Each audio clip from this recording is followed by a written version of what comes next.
incident. I hate watching videos like this. Oh. He shot the blood out the man.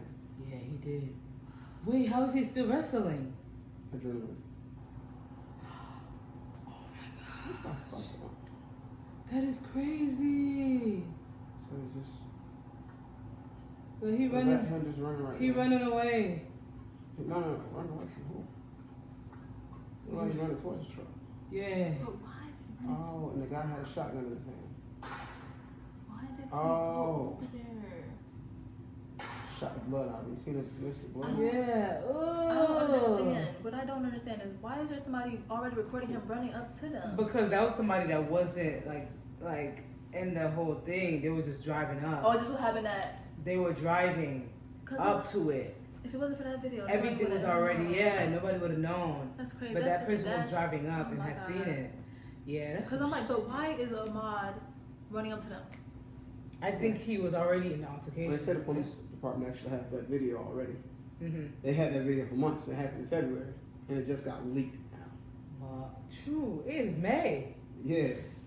So, And they wasn't planning on So giving how much crap? so you want to tell them what we were just watching? So, hey everyone, we were just watching the Aubrey. What is his? No, his name is Ahmaud Aubrey. Ahmaud Aubrey case in Brunswick, Georgia. So the as you can see from the video that we just saw, and our reactions were like freaking shook.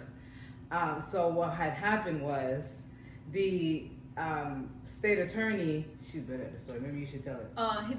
They said when I watched News for Jax, they said he was a former district attorney. Former district Him attorney. and his son, they were the ones in that white vehicle. Now, the dad, it looked like somebody was already out of the vehicle, and Ahmaud was running up to them for some reason. So I don't know what was going on before they started recording. Mm-hmm. But News for Jax said the two of them were being vigilantes, like they love to do, Right. and they Like believe, they like to do. and they believe that that he was the suspect who had been doing the break-ins in their neighborhood. How do you know? Just because? Yeah, because it looked like what he was doing. When you seen him running, he was running toward the truck, and it looked like he was on the driver's side, and he ran over to the passenger side. Yeah, at first he was. It looked like he might have seen the guy with the shotgun And trying to run away. And then when the guy came around, boom, shoots him. They tussle for the gun. So it was like, bam, he may be going on a regular ass jog. Boom. He probably was walking. He probably was on that they side. stopped in the middle of the road. It looked like he was running. Yeah, I think he was running, and he seen But him. he was like, running let around me the get car. over. But why did he go around the truck to the Because other the guy side? was already out with the shotgun. He was If I see a guy out with a shotgun on this side of the car, I'm going on that side of the car. I mean, yeah. And then the dad was sitting in the trunk, standing in the trunk, and they said he had a Right. pistol also. So, yeah, this guy. They really pulled the trigger though, just because I didn't hear no words exchanged, no, hey you've been bringing her out, nothing. At least accuse me first. Let me defend myself first before you just take my damn I wasn't life. that guy. They said he was trying to make a citizen's arrest. Oh my God. But to do a citizen's arrest, you have to prove that he was doing a crime. He was the one doing the crime. Yeah. So it's like, well, did you catch him in the act of doing a crime? No. Yeah, he was running his business, going about his day. And they know they don't know the difference between what black people look like. Yeah, So it's like, we don't know what the difference is between them. Honestly. So. but we borderline racist. Actually, after borderline. No, that's not borderline racist. That's that's ethnocentric, and there's nothing wrong with being ethnocentric. I don't even know how to spell that. Because come on, that's like looking at Asian people. Like you can tell, but all of them, like shoot, it was like.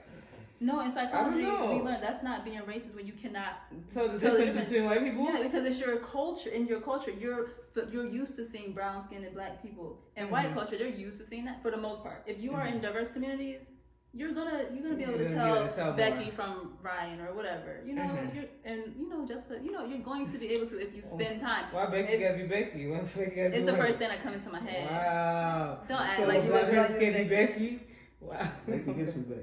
Anyway, no, but I didn't mean to use Becky. So they talking about doing a protest. There's actually a lady here that's she's here in Florida and she drove up to Georgia just to go up there and protest.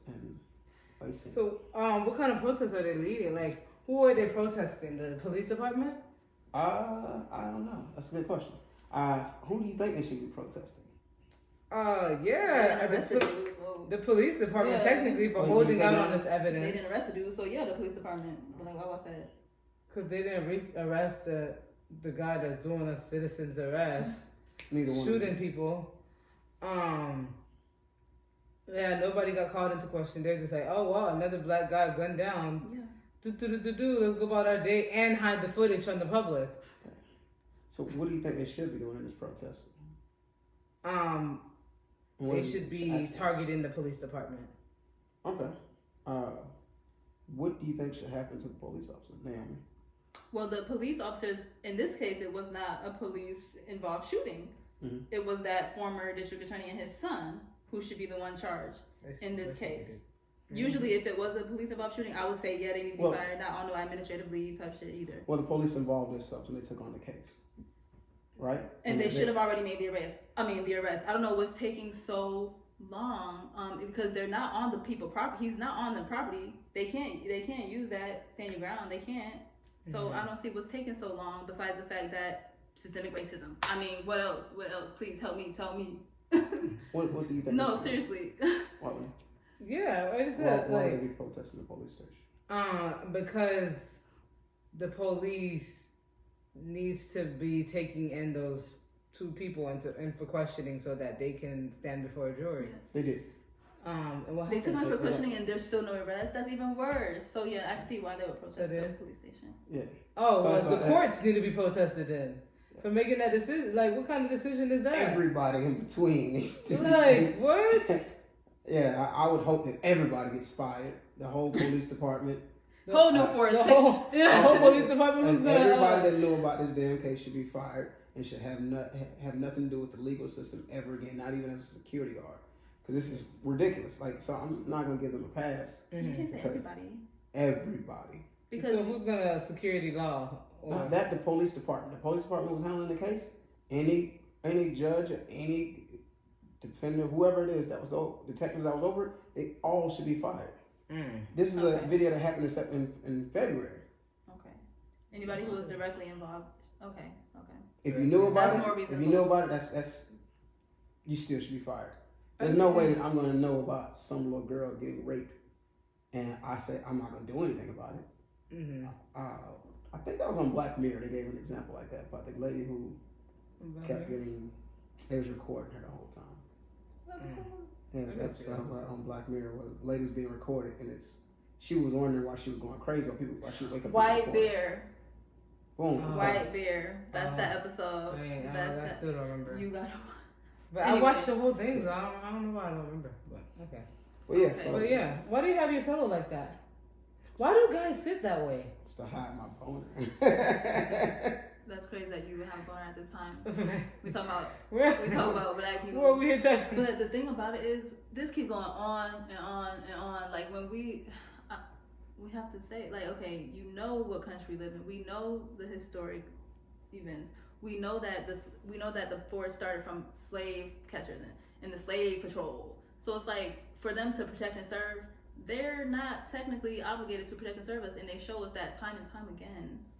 And like so protect and serve us as black people. Yeah. So it's hard to just be like, oh, I'm gonna protest them again. They don't give a damn.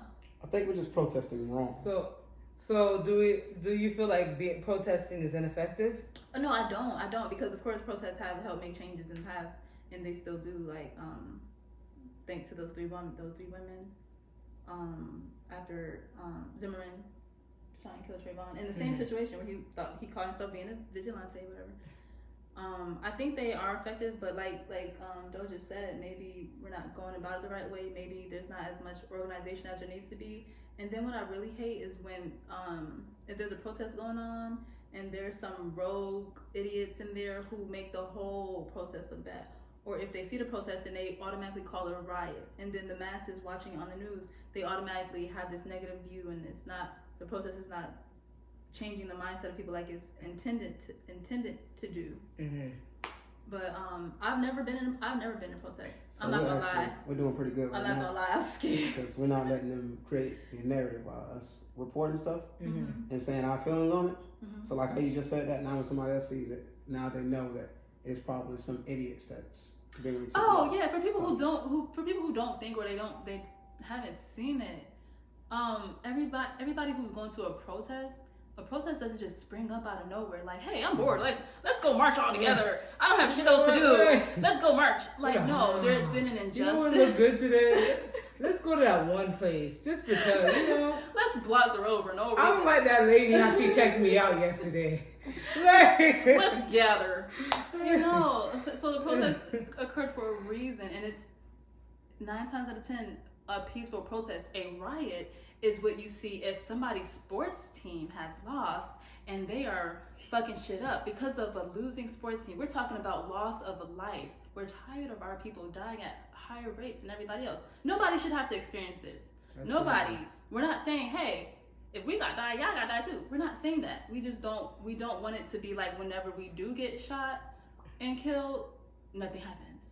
That doesn't happen for any other race. Mm-hmm. I mean, Hispanics, of course. If you're brown skinned, if you're non-white, I mean, clearly it's going to happen, but it shouldn't be that way. So Malcolm X said, the price of freedom is death. So if we could go out there and protest, you better be ready to die. Exactly. Oh, no. I'm not. Look. There ain't no point in protest. That's why there are people who are strong. There are peaceful protests, though. So do you feel like there aren't peaceful protests? The price of freedom is death. Do you feel like that protest can't be effective? Rubber bulleted. Why don't you want to get tear gas and rubber bullets? We got a lot of stuff done that happened to us back in the 60s. Now we here into the 2000s. As one individual, I, Naomi, don't want to be shot with rubber bullets and tear gas. None of us. I don't want to, and I'm not ready for that. I'm not ready for that. What I do is I'm behind the scenes. I'm in the education, working with the children, trying to change their mindsets of things, trying to change the stereotypes of the little white kids who may make little comments, who think that stereotypes are just jokes here and there. When I'm in the school system, are you going to tell them the price of freedom is death? No, I'm not. But if I hear them make a stereotype that confirms some negative belief about a non-white person, I'm going to correct them. I'm going to help them see other ways of viewing their world. That's where I come in at. After school, I'm going to pop up and tell them, war, motherfucker, y'all ready to die. That's the thing. What the heck? If you want to go that route. Why do people have to go put their lives on the line? Right. And back in the 60s, when we was ready. In the 60s. And it was very effective. Do you feel like... Why do you think you got your freedom now? You think that was ineffective in the 60s? No, I feel like it was necessary. It was very effective. It's essential now. Do you feel like now, if I were to go out there and be like, you know what, we tired of y'all police department not taking the black cases seriously, shoot up the whole police department, is that effective? I didn't say shoot up nothing police department. I mean, he didn't. What is the protest? War. You said war. What is the protest? The war. I mean, what is the war? What is the war? How do you what is the war? Well, there was demands that we had that didn't happen. Death. And when they didn't happen, we went there and talked some more.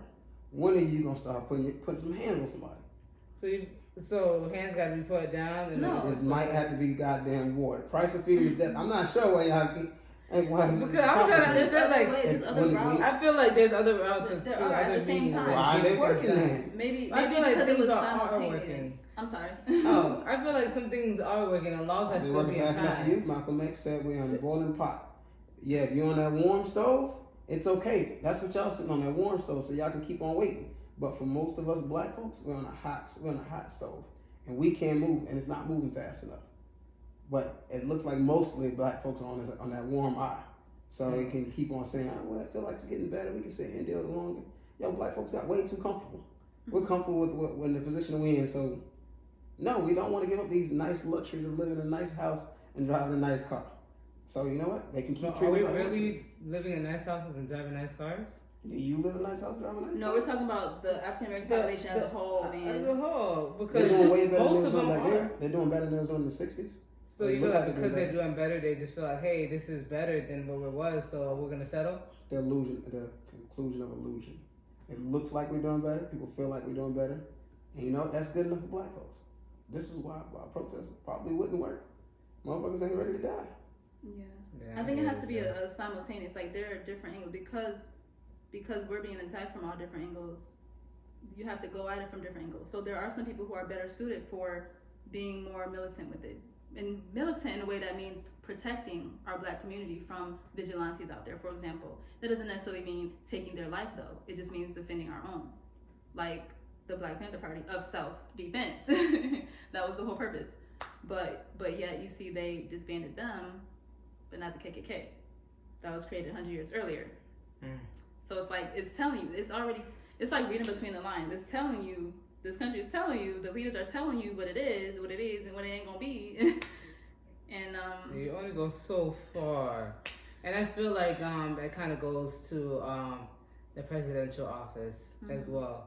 Because you had it where, Obama was put into office.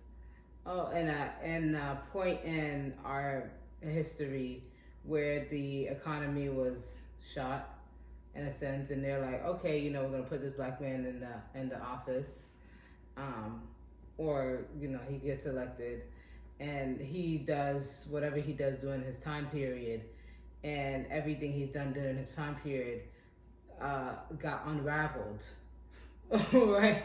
So it's like, yes, we allowed you to do some things, but yeah, it's like we're gonna remove your legacy. You're not actually, like, we don't actually want you to build a legacy here or build anything that's, of substance. We just wanted you, for that time period. And I kind of feel like that plays a part as well, in the sense of where in America, systematically, black people are already, they already say, hey, black people can only be this far. And as we kept on speaking, it kind of, I thought about what you said as far as being ready to die. We don't want to die for what we believe in. And I think even though I'm not ready to die, but it's like believing in something so wholeheartedly that you would die for it. Even though, he harshly put it by saying we about to go to war. War means war. It was harshly put, but I could understand where it's like, do you believe in it or not? Do you believe in it wholeheartedly that you're willing to die for it? And we're really not, and that's why, a lot is not being pushed. What were you saying? Oh no, I'm letting them clarify that y'all not ready to die. No, I'm not ready to die. Yeah, some people are meant for that. Some people are meant to be martyrs. Some people are not. I'm telling you, everybody don't have to be on the same exact way. We could come at it from different angles. It's okay to do that. We're all different individuals, and then when we come together as individuals and form our groups, we all have a part to play. We all have a role to play, I believe. Cool. So, I'm gonna go and protest my gun. No, I'm not. But so you said that you wanted to do protests, right? Yeah. So I got a couple different ways I'm thinking about doing protests. Either try to set one up in Orlando, where we go to the police station and we demand them to give public statements, because we want to hear from the police. Are they on the side of human life, or are they on the side of the blue lives? So, and if I can't get that many people to come out there to do it, or even if I can, I still want to do another one where I'm randomly walking up to police officers and asking them what are their thoughts on the case and what should happen to that police department. And I probably got to get more information about the full story before I go and do this, because this is kind of like right off the hip right now. So we may have to come back and redo. And I don't really care if I come back and redo it or not, wrong or not. But this is. But yeah, I guess it's just our point of view, our perspective. Yeah. Just seeing it at first glimpse, like, oh shoot, this is wild. Here it goes again, another white vigilante. But yeah, thanks. All right, y'all. Thank you. We out. Wow, Stay blessed. We lit.